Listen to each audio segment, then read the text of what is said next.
Why are we still here? Just to suffer? Battlefield 2042 Season 1 0 Hour is officially out today, and with it finally comes some new content, with the keyword there being some. I'm gonna be honest, this was a really tough video for me to make, as with all the news and reveals around what Season 1 actually contains, my motivation, passion, and excitement to make content for this game is at an all-time low. However, we carry on, and if you find you enjoyed the video, leave a like and consider subscribing if you haven't already. Now, it's not all doom and gloom. I'm actually excited to check out some of the new content, especially the new map, as I think it looks interesting and much more dynamic and fun than existing 2042 maps, and we'll be making a video of gameplay on it, and the new specialist actually looks pretty fun as well. However, I just can't help but be disappointed with how little there actually is here. A single new map, one specialist, two new, I think almost identical helicopters, and two new weapons, one of which is a crossbow. And that's it. That's seemingly it for the entire season, with the Kaleidoscope map changes still not coming until August. Not terrible content in and of itself, but wow, what a lackluster offering given how much time the teams at DICE had given themselves, about 7 months, to create a really meaningful and content-rich first season,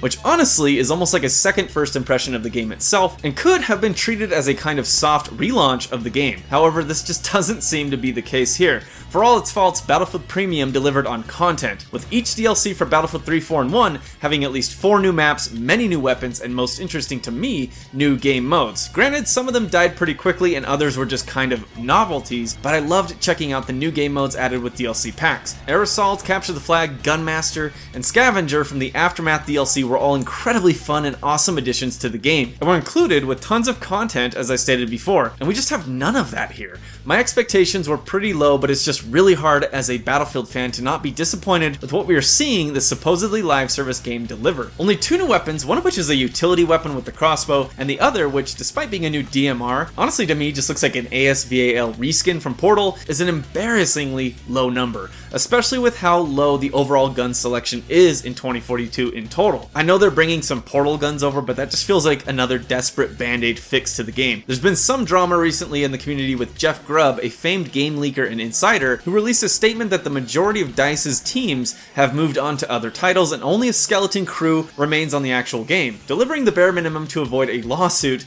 with the Year 1 pass. I'm not going to pretend to know what's actually happening with DICE, as they have obviously refuted those claims, but it's difficult to deny the evidence staring us right in the face. If this amount of content is indeed the work of the majority of DICE studios, then it remains obvious to me that there is something critically and seriously wrong with this developer. This is the content I would have anticipated months ago as an almost pre-release to the actual Season 1 content, which would include far more maps, weapons, game modes, Portal content, and more. Speaking of Portal, that is one of the most disappointing aspects to me, as I know they added a few new parameters and controls in the editing components, but no new content has been spoken of at all. No additional Battlefield 3, Bad Company 2, or 1942 maps or weapons, no other Battlefield game content being added, just nothing. Maybe Ripple Effect is still working on it and is about to unveil some new additions, but at this point I just really doubt it. I wonder how long until Portal goes the way of Hazard Zone.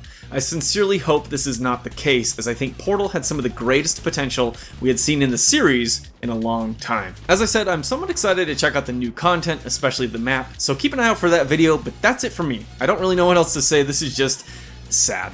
Season 1 is already turning out to be a disaster for the game, and if this level of live service continues, the future looks grim indeed for Battlefield 2042. Is it worth it? I don't think so. If you enjoy 2042, all power to you, and I think this content is going to be a welcome addition to the game, but if you're looking to either return or pick up the game as a result of Season 1, I think you should probably hold off. I don't think this is going to change your mind on the game itself. I hope you enjoyed watching. Until next time.